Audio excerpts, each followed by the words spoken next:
समझदार लोग अक्सर ये बात ज़रूर कहते हैं कि जब भी कुछ बोलो तो अपने शब्दों को तोल मोल के बोलो, यानी कब, कहाँ, क्या और कैसे बोलना है उसका एक सही हिसाब रखो।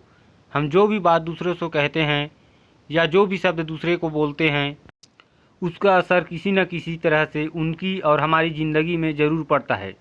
जिस तरह किसी को गाली देने से लड़ाई हो जाती है, तो किसी से प्यार से बात करने पर दोस्ती हो जाती है।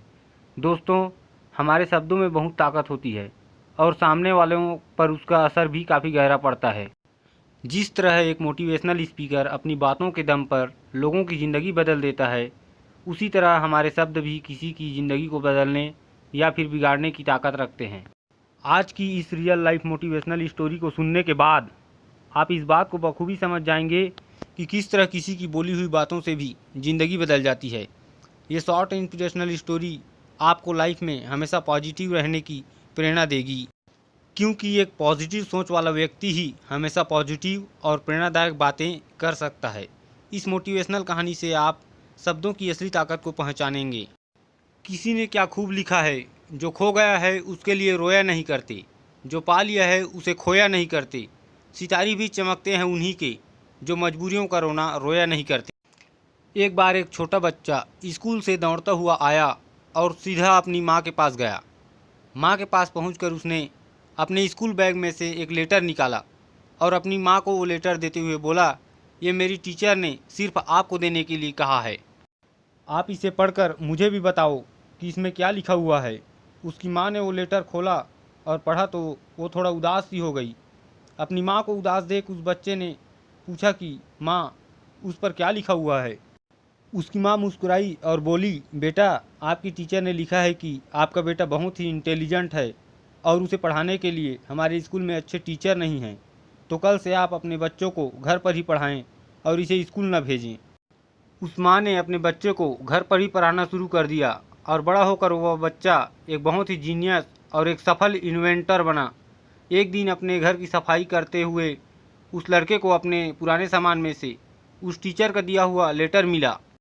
उसने वो लेटर पढ़ा तो वह हैरान रह गया, क्योंकि उस पर लिखा था, आपका बच्चा मानसिक रूप से बीमार है और ये पढ़ाई में बहुत कमज़ोर है। अब हम इसे अपने स्कूल में नहीं पढ़ा सकते। बेहतर होगा कि आप इसे घर पर ही पढ़ाएं। उस बच्चे की आंखों में आंसू आ गए और वो ये सोचने लगा कि किस तरह उसकी माँ के शब्दों ने उसकी ज़िंदगी बदल दिया। दोस्तों, ये सच्ची कहानी है थॉमस एल्वा एडिसन की, जिन्होंने 1000 बार फेल होने के बावजूद भी लाइट बल्ब का आविष्कार किया।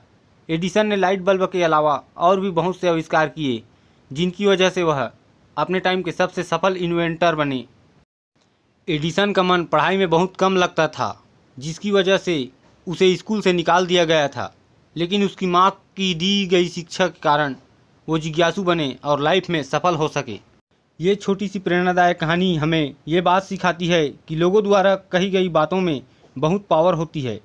जिस तरह हमारी बातें किसी का हौसला बना सकती है, उसी तरह किसी का हौसला तोड़ भी सकती है। अक्सर लोग वही काम करते हैं जो वो सुनते हैं, बोलते हैं और समझते हैं। अच्छी बातें सुनने वाला व्यक्ति हमेशा अच्छे काम करता है और दूसरों को भी वही सलाह देता है। उसी तरह गलत बातें सुनने वाला व्यक्ति गलत काम करता है और दूसरों को भी वैसी ही सलाह देता है। हम जिस तरह के लोगों की बातें सुनते हैं, हमारा मन भी उसी तरह जाने लगता है। अपनी माँ की बातों की वजह से ही एडिसन को खुद पर विश्वास आया। उन्हें बचपन से ही ये लगने लगा कि वो कोई लूज़र नहीं बल्कि एक विनर है। अगर एडिसन की माँ उस दिन उसे सच बता देती तो शायद बचपन में ही एडिसन का विश्वास खुद पर से उड़ जाता और वो शायद कभी सफल नहीं बन पाते। अपनी टीचर की बातें अगर वो पढ़ लेते तो खुद को हमेशा लूज़र ही समझते। हमें खुद को और दूसरों को हमेशा अच्छी बातें ही बोलनी चाहिए और हमेशा उन्हें अपनी बातों के जरिए प्रेरणा देनी चाहिए, जिससे वो आगे बढ़ सके, कुछ अचीव कर सके और खुद पर विश्वास कर सके। अच्छी सोच और अच्छी बातें इंसान को हमेशा लाइफ में आगे रखती है। अच्छा बोलें, अच्छा सुनें और हमेशा एक पॉजिटिव सोच रखें। इस दुनिया में नामुमकिन जैसा कुछ भी नहीं है। हम जो सोच सकते हैं उसे कर भी सकते हैं। हमें बस खुद पर विश्वास होना चाहिए। खुद के बारे में भी कभी नेगेटिव बातें ना करें। दोस्तों, वीडियो अगर अच्छी लगी हो तो प्लीज़ वीडियो को लाइक करें और चैनल को सब्सक्राइब करें। धन्यवाद।